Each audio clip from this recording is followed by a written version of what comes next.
तो धर्म का पालन करने के लिए त्रिभुवन गुरु भगवान शिव ही श्री शंकराचार्य के रूप में इस धराधाम पर प्रकट हुए।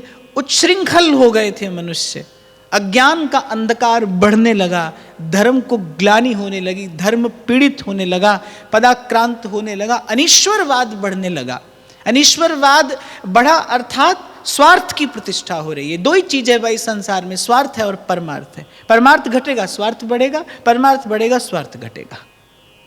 जब जब जब स्वार्थ की प्रतिष्ठा होने लगी, और एक और बात यहां पर कह देनी आवश्यक है कि जब मनुष्य दुराचार करता है, जब मनुष्य अनीति और अनाचार के, असत्य के मार्ग पर आगे बढ़ता है, तो आपने कहावत सुनी होगी भाई, गेहूं के साथ साथ घुन भी पिस जाता है।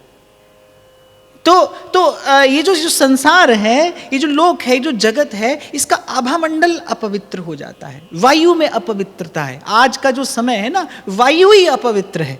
दूसरी दृष्टि से तो लोग कहते हैं कि भाई बड़ी प्रदूषित वायु है, वैसे भी वायु अपवित्र है। जल वायु अपवित्र हो गए, पृथ्वी आकाश को हमने दूषित कर दिया। धर्म कहां सुरक्षित रहे, कैसे सुरक्षित रहे? केवल इन्हीं आचार्यों के तप दंड की छाया में धर्म सुरक्षित रहता है। तो जब बहुत अज्ञान बढ़ा, कुतर्क बढ़ा, स्वार्थ की प्रतिष्ठा होने लगी, जीव स्वार्थी हुआ, भगवान को दया आई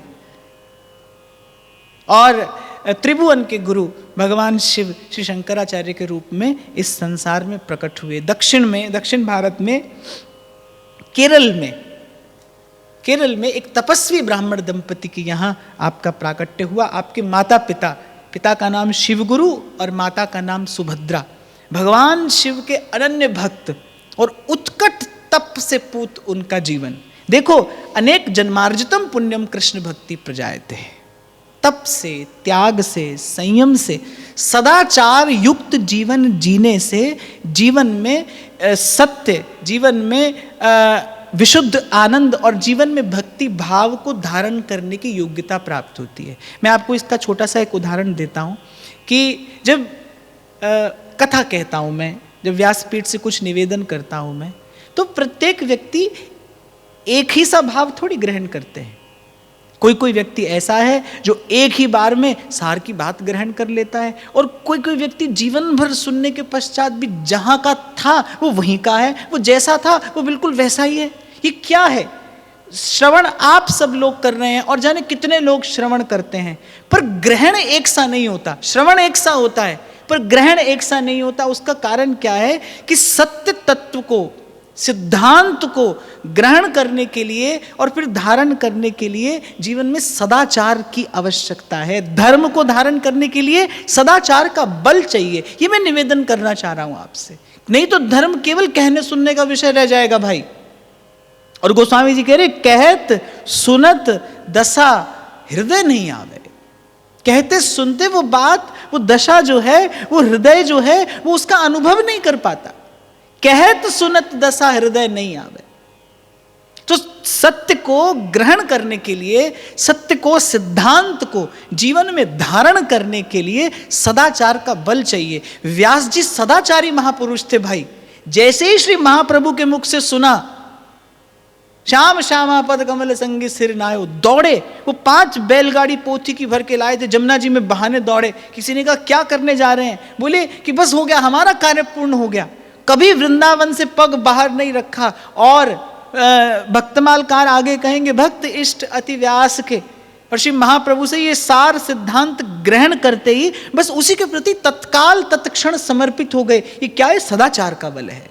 जब जीवन में सदाचार होता है तब आप धर्म को धारण करने के योग्य बनते हैं। प्रत्येक व्यक्ति जानता है, छोटा सा बालक भी जानता है झूठ बोलना पाप है। नन्हा सा बालक भी जानता है ये बात, झूठ बोलना पाप है। आप मैं सब जानते हैं ना कि असत्य भाषण करना पाप है। और गोस्वामी जी तो कहते हैं सांच बराबर तप नहीं और झूठ बराबर पाप। असत्य भाषण, मिथ्या भाषण के जैसा कोई पाप नहीं है। एक छोटी सी बात आपको और कहता चलूं, असत्य भाषण करने से आपकी वाणी की शक्ति समाप्त हो जाती है। असत्य भाषण करने से आपकी वाणी का बल समाप्त हो जाता है। एक व्यक्ति है, उसके शब्द में इतना बल है कि प्रकृति को स्वीकार करना पड़ता है। और एक व्यक्ति वृथा अपलाप करता रहता है, उसका स्वयं का हृदय भी उसकी बात नहीं सुनता। तो जानते सब हैं असत्य भाषण करना पाप है, लेकिन इस सत्य सिद्धांत को जीवन में कितने लोग धारण कर पाते हैं? क्यों नहीं कर पाते? धर्म की बात को जानते समझते हुए भी जीव धारण नहीं कर पाता। उसका कारण है कि जीवन में सदाचार नहीं है, जीवन में धर्म नहीं है। इसीलिए आचार्यों ने जो मार्ग दिया है, श्री गुरु चरण सरोज रज निज मन मुकुर सुधार, उसी मार्ग पर चलकर धर्म को धारण करने का बल प्राप्त किया जा सकता है। धर्म सबसे गुरुतर वस्तु है भाई। धर्म के आधार पर पृथ्वी टिकी है, धर्म के आधार पर पृथ्वी टिकी है। धर्म ने धारण किया है इस धरा को। नहीं तो कलयुग का मनुष्य जितना पाप करता है, कोई प्रयोजन नहीं है, कोई प्रयोजन नहीं है इस पृथ्वी के पास कि हम जैसे अस्मदादि पतित और महापापी जीवों को आश्रय दे, आधार दे। धर्म के आधार पर ये वसुंधरा टिकी है, धर्म के आधार पर ये जल बरसता है, ये वायु चलती है, नदियां आपको मुझे जल देती हैं, सूर्य चंद्रमा अपना प्रकाश देते हैं, नदियां पृथ्वी औषधि उत्पन्न करती है, फल फूल देती है। ये धर्म है, आपके मेरे पूर्वजों का धर्म है, आपके मेरे पूर्वाचार्यों का पालन किया हुआ धर्म है, जिसकी छाया में आप और मैं बैठे। तो जीवन में सदाचार होगा तो ही सत्य सिद्धांत को आप ग्रहण कर पाएंगे, धारण कर पाएंगे। नहीं तो केवल कहना सुनना लगा रहेगा। और मैं तो देखता हूं भाई, बड़ी दुर्दशा है जीव के हृदय की। वो जीवन भर सुन रहा है, जीवन भर, लेकिन वो जैसा था वैसा है, टस से मस नहीं होता। ये दुर्दशा नहीं है चित्त की तो और क्या है? क्यों? क्योंकि जीवन में सदाचार नहीं है। शंकर जी की कृपा से श्री शंकराचार्य जी का जन्म हुआ, प्रागट्य हुआ। बड़ी अल्प सी आयु में आपने सब वेद वेदांगों का अध्ययन कर लिया, सर्वशास्त्र निष्णात हो गए, सर्व विद्या विशारद हो गए, और अपनी माता से, अपनी जननी से कहा कि माता, मैं समझता हूं कि मेरे जन्म लेने का हेतु कुछ और है, और मेरे जन्म लेने के हेतु की सिद्धि हो उसके लिए आवश्यक है कि मैं संन्यास ले लूं। बड़ी अल्प सी आयु में इनके पिता प्रभु के धाम को प्राप्त हो चुके थे। माता और ये उनके एक पुत्र, यही परिवार था। और जब माता ने सुना तो माता का हृदय कांप गया कि नहीं पुत्र, तू एकमात्र मेरे जीवन का आश्रय है, तू एकमात्र मेरी लाठी है, मेरा सहारा है, मैं तुझे संन्यास लेने की आज्ञा नहीं दे सकती। इसे पुत्र मोह कहें या कुछ और, या भगवद इच्छा या भगवान की लीला, पर माता ने इन्हें संन्यास लेने की आज्ञा नहीं दी। माता का मोह, माता का हृदय व्याकुल हो गया। एक पुत्र, किसका मुख देखकर जीवन धारण करूंगी, किसके लिए जीवन धारण करूंगी? अरे पुत्र दुराचारी हो तो भी माता की आसक्ति होती है, पुत्र दुराचारी हो, कपटी हो, छली हो तो भी माता की उसमें आसक्ति होती है। और सदाचार की सीम ऐसा पुत्र हो, फिर तो माता के प्रेम और वात्सल्य का कहना क्या। तो माता के हृदय में अपार प्रेम शंकराचार्य के प्रति। माता ने कहा बालक शंकर से कि मैं तुझे संन्यास की आज्ञा नहीं दे सकती। प्रभु की लीला, एक दिन स्नान कर रहे थे माता के साथ नदी में, और मगर ने पांव पकड़ लिया, खींच कर ले जाने लगा। माता चिल्लाई, निकट कोई बचाने वाला नहीं था। शंकराचार्य ने माता से कहा, माता किसी और की ओर मत देखो, प्रभु को पुकारो, प्रभु ही रक्षा करने में समर्थ हैं, वही सर्व समर्थ हैं, वही आपकी मेरी रक्षा कर सकते हैं। और इसी बीच वो मगर लिए जा रहा है पांव पकड़ के उस गहन गंभीर जल की धारा के मध्य। और शंकराचार्य कहते हैं कि माँ एक उपाय है, मैं अभी तत्काल इसी क्षण इस संकट से मुक्त हो जाऊंगा यदि तुम मुझे संन्यास की आज्ञा दे दो। अब उस समय जब पुत्र के प्राण संकट में देखे तो माता ने कहा कहीं भी रहे पर कम से कम रहे, स्वस्थ रहे, मैं तो इतना चाहती हूं। माता ने कहा दी, मैंने तुझे आज्ञा दी, मैं इसी क्षण संकल्प लेती हूं कि मैं तेरे मार्ग में कभी बाधा नहीं बनूंगी, मैं तुझे संन्यास की आज्ञा देती हूं। और जैसे ही माँ ने आज्ञा दी, छोड़ दिया मगर ने पांव, आ गए किनारे। पर माता का हृदय है, मानने को तैयार नहीं है। माता ने कहा फिर एक वचन मुझे देकर जाना होगा कि मेरी अंतिम क्रिया तू स्वयं करना। यद्यपि आप संन्यास धर्म के भगवान हैं, आप संन्यास धर्म के प्रवर्तक हैं, और सन्यासी का किसी से कोई संबंध नहीं होता, पर आप आए अंतिम समय में, जब माता ने आपका स्मरण किया, आप आए अपनी माता के निकट और अपने हाथों से अपनी माता का अंतिम संस्कार किया। देखो भाई, कोई भी कोई भी धर्म हो, कोई भी उपासना पद्धति हो, कोई भी सिद्धांत हो, पर प्रथम गुरु माता है। ये साधन धाम, ये मोक्ष का द्वार, ये देव दुर्लभ मानव देह जो हेतु बना है, प्रथम प्रणाम उसी को है। और हमारे यहाँ तो ईश्वर का स्मरण भी किया जाता है। सबसे पहले त्वमेव माता च पिता त्वमेव। भगवान कहते हैं कैसा संबंध होता है मेरा भक्त से, जैसा माँ का होता है अपने बालक से। जिमि बालक राखे महतारी,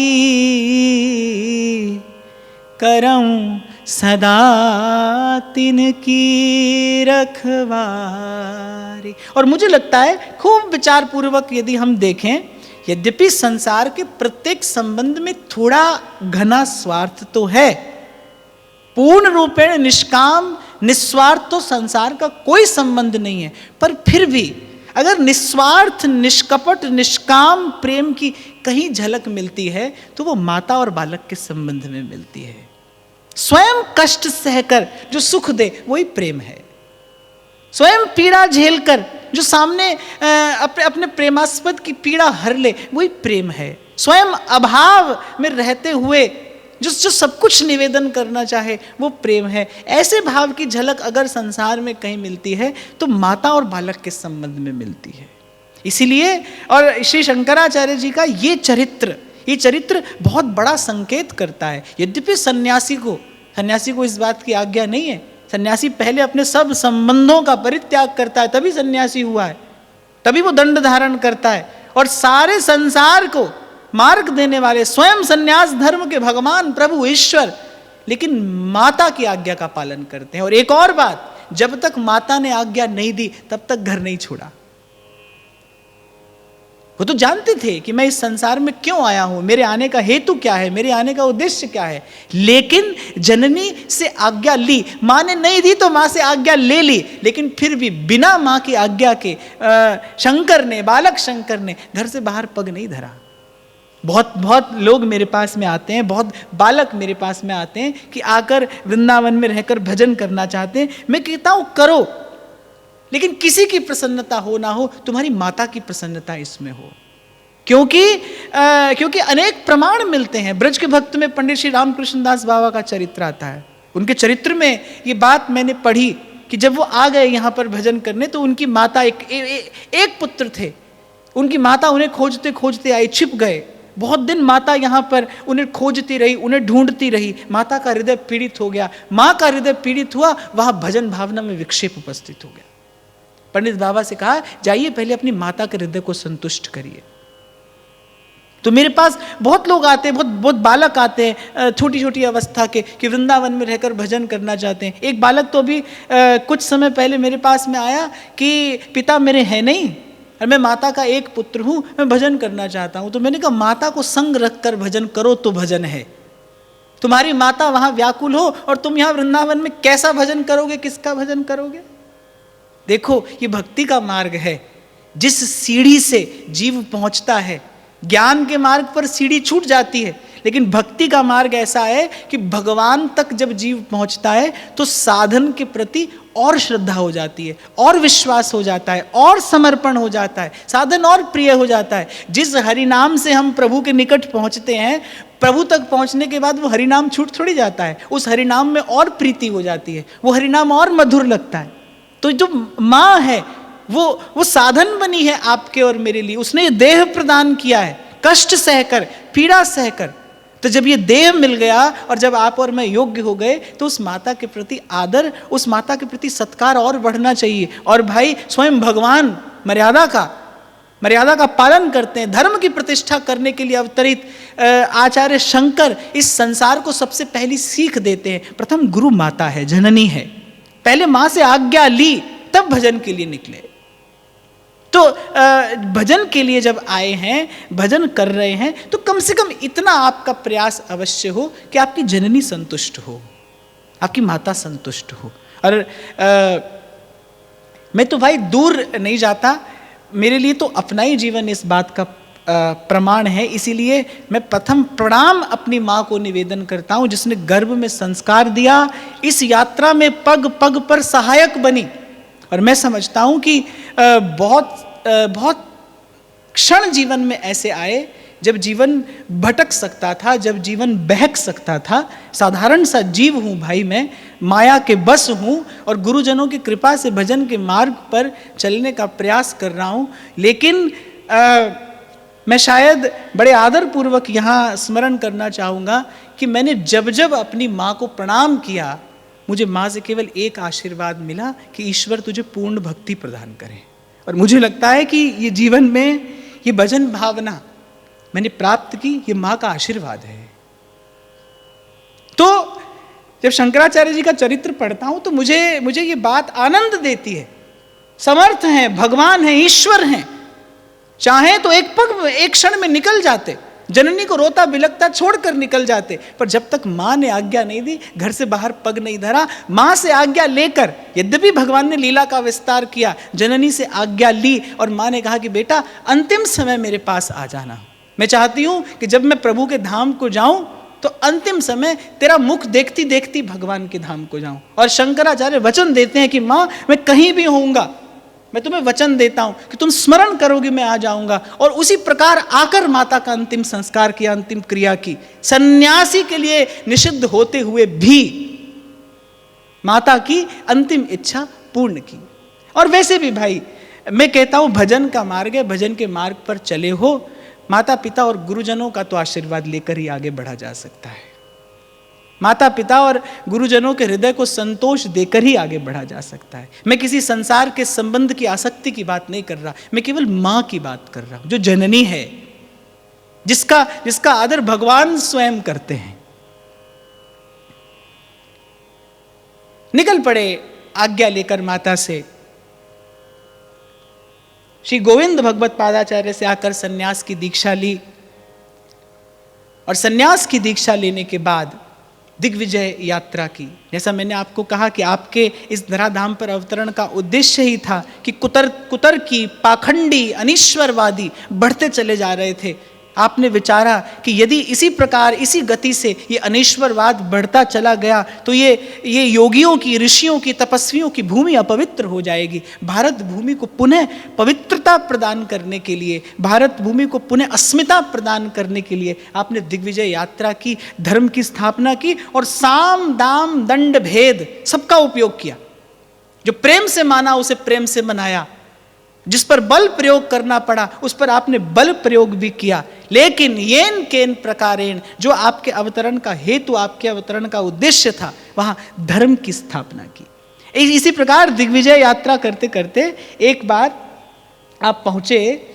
अब उस समय भाई शास्त्रार्थ हुआ करता था विद्वानों के मध्य, और विद्वान शास्त्रार्थ में अपनी विजय के साथ ही अपने सिद्धांत की प्रतिष्ठा करते थे। और मुझे लगता है ये सिद्धांत तो सदा से रहा है, जिसकी लाठी उसकी भैंस।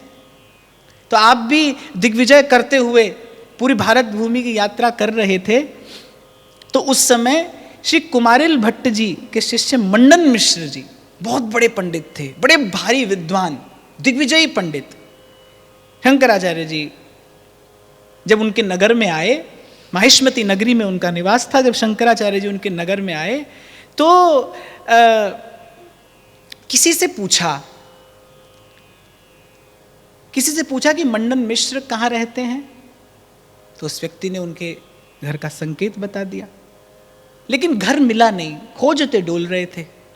इतने में मंडन मिश्र जी की एक दासी, संयोग से श्रीमद शंकराचार्य जी का मिलन उससे हुआ। उससे पूछा कि माता, मैं पंडित मंडन मिश्र जी के घर का पता जानना चाहता हूं, क्या आप मेरी सहायता कर सकती हैं। तो मंडन मिश्र जी के घर की दासी, जो उनके घर झाड़ बुहारी करती होगी, वो घर की परिचारिका किंकरी, वो श्री शंकराचार्य जी को क्या उत्तर देती है कि यहां से चले जाइए, स्वतः प्रमाणम परतः प्रमाणम कीरांगना यत्र गिरो गिरंती द्वारस्थ नीडांतर सन्निरुद्धे जानी ही तन मंडन मिश्र धामम।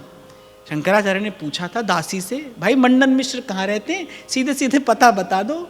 और दासी क्या पता बताती है, स्वतः प्रमाणम परतः प्रमाणम कीरांगना यत्र गिरो गिरंती, अर्थात जहां आंगन में तोता और मैना वेद सूत्रों का पाठ करते हो, तत्व की चर्चा करते हो। अब शंकराचार्य जी ने सोचा जिनके घर की दासी ऐसी विद्वान है, तत्क्षण श्लोक रचकर और शंकराचार्य जी को पता बता दिया। स्वतः प्रमाणम परतः प्रमाणम कीरांगना यत्र गिरो गिरंती और द्वारस्थ नीड़ांतर सन्निरुद्धे जानी ही तन मंडन मिश्र धामम। वही मंडन मिश्र का घर है जिसके द्वार पर घोंसले में बैठे तोता मैना वेदांत की चर्चा करते हो, बस पहचान में आ जाएगा आपके। और शंकराचार्य जी ने मन में विचार किया, दासी ऐसी विद्वान है, द्वार पर बैठे तोता मैना तत्व की चर्चा करते हैं, भाई मंडन मिश्र कैसे विद्वान होंगे। अब पहुंचे मंडन मिश्र के यहाँ, शास्त्रार्थ आरंभ हुआ और भगवान शंकर ने, जगत गुरु शंकराचार्य ने परास्त कर दिया मंडन मिश्र को शास्त्रार्थ में। अब उनकी पत्नी, मंडन मिश्र की पत्नी भारती, वो भी परम विदुषी थी। जब शास्त्रार्थ समाप्त हुआ और श्री शंकराचार्य की विजय हो गई, तत्काल उपस्थित हुई कि अभी आपने आधे मंडन मिश्र को हराया है। शंकराचार्य जी ने कहा कैसे, मैं इनकी अर्धांगिनी हूं, मुझे परास्त किए बिना आप मंडन मिश्र को पूर्ण रूपेण परास्त नहीं कर पाए, तो अभी आपने आधे मंडन मिश्र को हराया है, मुझसे शास्त्रार्थ करिए, मुझे परास्त करिए, तब आपकी विजय पूर्ण मानी जाएगी। शंकराचार्य जी ने कहा ठीक है। भारती से, उनकी पत्नी से शास्त्रार्थ आरंभ हुआ। अब उसने क्या किया, उसने सब शास्त्र सिद्धांतों की चर्चा करने के बाद भगवत्पाद शंकराचार्य से काम शास्त्र के विषय में प्रश्न उत्तर करना आरंभ कर दिया। अब आप तो बाल ब्रह्मचारी, आपको उस विषय का न कोई भान न कोई बोध, आप मौन हो गए और एक प्रकार से आप निरुत्तर हो गए। तो शंकराचार्य जी ने कहा ठीक है, मैं 6 मास के पश्चात आऊंगा, आपसे शास्त्रार्थ करूंगा, यदि उत्तर दे पाया तो ही अपनी विजय मानूंगा और आपकी इस चुनौती को मैं स्वीकार करता हूं। उठे वहां से, अपने सब शिष्यों के साथ आगे बढ़े, अपने सब शिष्यों को कहा कि मैं योग मार्ग से, अपने इस सूक्ष्म देह से एक राजा के देह में प्रवेश करूंगा और इस शास्त्र संबंधी सब सूक्ष्म स्थूल विषय का ज्ञान बोध प्राप्त करूंगा। तत्पश्चात आकर शास्त्रार्थ करूंगा और इनसे विजय पत्र ग्रहण करूंगा। और अपने शिष्यों को यह भी कहा कि देखो 6 महीना तक मेरे देह को सुरक्षित रखना, और यदि 6 महीने में मैं ना लौटूं तो जिस राजा के यहां मैं जा रहा हूं उस राजा के यहां आकर मेरा रचा हुआ मोह मुद्गर नाम का ग्रंथ मुझे सुनाना। और वस्तुतः ऐसा ही हुआ। 6 महीने के लिए एक राजा के देह में शंकराचार्य जी प्रविष्ट हुए और उस शास्त्र का सम्यक प्रकार से ज्ञान प्राप्त किया। पर घटना ये घटी कि 6 महीना राजा के देह में रहने के कारण राजा के उस देह से आसक्ति हो गई। जब 6 महीना बीते और शिष्यों ने देखा कि गुरुदेव नहीं लौटे और गुरुदेव ने आज्ञा दी थी कि 6 महीना के पश्चात आना और मेरा ही रचा हुआ मोह मुद्गर ग्रंथ मुझे सुनाना। शिष्य पहुंचे राजा के महल में, उस राजा को मोह मुद्गर सुनाया और श्रीमद शंकराचार्य ने तब उस राजा के देह का परित्याग किया, आकर मंडन मिश्र की पत्नी से पुनः शास्त्रार्थ किया और विजय पत्र प्राप्त किया। इस प्रकार से मंडन मिश्र को पराजित किया। और श्री प्रियादास जी कहते हैं कि भाई विचार करना चाहिए कि स्वयं भगवान शंकर राजा के देह में 6 मास रहे और उस राजा के देह से स्नेह हो गया। अर्थात ये संसार ऐसा है, इसीलिए भगवान ने कहा है कि दैवी येषा गुणमयी मम माया दुरत्या। मैं यही आपको निवेदन कर रहा था, भाई गहरी नदियां है। कल भी मैंने आपको सुनाया था ना, कबीर जी कहते हैं बचना रे बाबा बिलैया मारे मटकी। बोले ये ऐसी बिलैया है जो तुम्हारी मटकी पर दृष्टि डाले। वो कह रहे बचना रे बाबा बिलैया मारे मटकी। ब्रह्मा पे झपटी, शंकर पे झपटी, नारद को तो सभा बीच पटकी। फिर कहते ज्ञानी पे झपटी, ध्यानी पे झपटी, पंडित जी की पोथी ले सटकी। कबीर जी बोलते ऐसा है, उनकी बोलन ऐसी है। बोले सबको धूल चटाई है भाई इसने, इसलिए बचना रे बाबा बिलैया मारे मटकी। और कह रहे इससे बचने की एक ही विधि है। बोले सदगुरु शरण जो रहे आयो भैया, बाकी और ये कबहू नहीं लटकी। बाकी बचना रे बाबा बिलैया मारे झपटी, इसीलिए गुरु चरणों से लगे रहना। गहरी नदियाँ नाव पुरानी, गहरी नदियाँ नाव पुरानी गुरु चरणों से लगे रहना, गुरु चरणों से लगे रहना, कछु लेना न देना मगन रहना, कछु लेना न देना मगन। इसीलिए मुझे बड़े प्रिय लगते हैं आपके शब्द कि ये तन विष की बेलरी। और विष की बेल पर क्या है? विष का ही फूल आता है, विष का ही फल आता है। इस जीव से पाप के अतिरिक्त, विषय के अतिरिक्त क्या चिंतन होता है? कुछ भी तो नहीं। पहले ये मन काग था और करता जीवन घात। ये तन विष की बेलरी, गुरु अमृत की खान। शीस दिए जो गुरु मिले, तो भी सस्ता जान। सोई मैंने आपको कल निवेदन किया था भाई, गुरु देकर भी देता है और लेकर भी देता है। श्री पयहारी जी महाराज के प्रसंग में मैंने आपको निवेदन किया था, एक ही संबंध है संसार का जिसमें लेना देना नहीं, जिसमें केवल देना है, केवल देना। गुरु केवल देता है, वो देकर भी देता है और लेकर भी देता है। शीस दिए जो गुरु मिले, तो भी सस्ता जान। जब कबीर जी ने कहा ना, 7 द्वीप 9 खंड में गुरु से बड़ो न कोई, करता करे न कर सके, गुरु करे सो हो। तो कबीर जी से पूछा किसी ने कि आखिर ऐसा क्या है कि करता करे न कर सके तो गुरु करे सो होए, 7 द्वीप 9 खंड में गुरु से बड़ा ना कोई, आखिर ऐसा क्या है? तो कबीर ने कहा, अरे प्रभु की दृष्टि तो जीव पर सदा से रहती है। प्रभु की दृष्टि तो जीव पर सदा से रहती है, लेकिन बात कहाँ बनती है, जीव का क्लेश कहाँ नष्ट होता है? अंतर्यामी तो सदा बैठा ही हृदय में। बोले जीव की दृष्टि प्रभु पर डलवाने वाला गुरु है, सदगुरु है। जब जीव को प्रभु दिखाई पड़ता है, जब जीव की दृष्टि प्रभु की ओर होती है, जब जीव प्रभु के सन्मुख होता है, सन्मुख होई जीव मोहि जबहि। भगवान ने ये नहीं कहा कि जब मैं सन्मुख होता हूं, प्रभु तो सदा ही सन्मुख हैं, पर मानस कह रही है सन्मुख होई जीव मोहि जन्म जबहि, जन्म कोटि अग नासहि तबहि। जीव की दृष्टि प्रभु पर पड़े, ऐसी व्यवस्था गुरु करता है। इसीलिए सहजोबाई कहती है कि अरे हरि तो कुटुंब जाल में घेरी, गुरु ने काटी ममता मेरी, हरि ने 5 चोर दिए साथा, गुरु ने लई बचाए अनाथा। करता करे न कर सके, गुरु करे सो हो।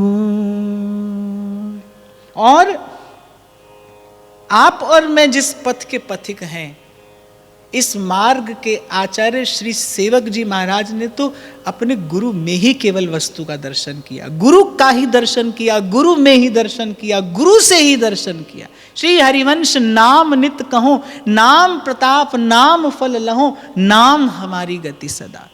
मुझे नहीं लगता ये, इसको कोई पक्षपात भी समझ सकता है, पर मुझे नहीं लगता कि भूत भविष्य वर्तमान में कोई ऐसा उदाहरण कहीं और देखने को मिलता हो कि गुरु का नाम श्रवण करके, गुरु से नाम सुनकर, देखो ध्यान से सुनना, गुरु से नाम सुनकर गुरु पर सब कुछ न्यौछावर करने की बात तो सबने की है, लेकिन केवल गुरु का नाम सुनकर और हरि को भी गुरु पर न्यौछावर कर देने की बात सेवक जी कहते हैं कि जो हरि नाम जगत शिरोमणि, सो वंश बिना कबहू नहीं लई हूं।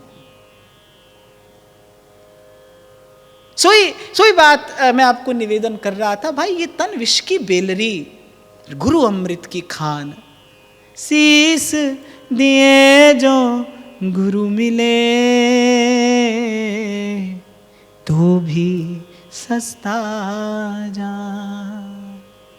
तो राजा के देह में 6 मास शंकराचार्य रहे। शिष्यों ने आकर मोह मुद्गर सुनाया, शंकराचार्य जी की रचना। शिष्यों ने आकर मोह मुद्गर सुनाया। मोह मुद्गर सुनकर वो जो मोह हो गया था, वो जो आसक्ति हो गई थी उस देह से, वो टूटी छूटी, पुनः अपने देह में प्रवेश किया और मंडन मिश्र की पत्नी भारती को शास्त्रार्थ में हराया और विजय पत्र लेकर आए। तत्पश्चात, अच्छा, यहां शास्त्रार्थ केवल आत्म प्रतिष्ठा के हेतु से नहीं हो रहा था। भगवान शंकराचार्य श्री मंडन मिश्र जी जैसे विद्वान को शास्त्रार्थ में इसलिए पराजित करना चाह रहे थे कि यदि ये वेद वेदांत के इस सिद्धांत को स्वीकार कर लेते हैं तो इनके स्वीकार कर लेने के बाद बहुत से विद्वान और स्वीकार करेंगे, इस लोक का हित होगा, इस लोक का मंगल होगा। जैसे श्री प्रबोधानंद सरस्वती पाद रसिकरण्यमालकार कहते हैं कि वो अविनीत थे, माने किसी की बात मानते नहीं थे, स्वीकार नहीं करते थे, और उनका ज्ञान, उनका वैदुष्य ऐसा था कि भाई मानो सच में दूसरी सरस्वती ही हो। लेकिन जब श्री महाप्रभु के शरणागत हुए, जब हित हरिवंश ही प्रति कर जोरे, ऐसा व्यास जी लिखते हैं, तो महाप्रभु ने मन में विचार किया, पहले महाप्रभु ने मन में विचार किया कि भाई इनको दीक्षा देना उचित है कि नहीं, ये सन्यासी हम हैं गे ही। पर महाप्रभु ने स्वीकार किया, भाई फिर इनके माध्यम से लोक का मंगल होगा, लोक का कल्याण होगा, ये श्रेष्ठ जन हैं, ये गुरुजन हैं, यदि ये इस रस का पान करते हैं तो फिर इनके अनुगत जाने कितने जीवों का उद्धार हो जाएगा। तो जब मंडन मिश्र को पराजित किया, वो कोई केवल कोरा शास्त्रार्थ नहीं था, और शंकराचार्य केवल अपनी प्रतिष्ठा के लिए शास्त्रार्थ नहीं करते थे, उनका उद्देश्य था धर्म की प्रतिष्ठा हो, वैदिक सिद्धांत की प्रतिष्ठा हो, वेद वेदांत उपनिषदों का ज्ञान इस भारत भूमि को, इस वसुंधरा को फिर पवित्र करे, ये उनके अवतरण का हेतु था। तो इस प्रकार मंडन मिश्र को पराजित किया और दिग्विजय करते, भ्रमण करते रहे, आजीवन भ्रमण करते रहे, एक परिव्राजक की भांति चारों भारत के चारों कोनों में 4 पीठों की स्थापना की, 4 मठों की स्थापना की। आज तक वो 4 मठ छत्र की भांति इस भारत भूमि का गौरव बढ़ा रहे हैं, इसकी गरिमा बढ़ा रहे हैं। और वस्तुतः वेद वेदांत का सिद्धांत भगवान शंकराचार्य की कृपा से ही सुरक्षित है, ये इन्हीं की कृपा है। ये जो यज्ञ की वेदियां, ये जो वेद मंत्रों के दिव्य स्वर आज आपको मुझे सुनाई पड़ रहे हैं, ये क्या है? ये शंकराचार्य भगवान की कृपा है।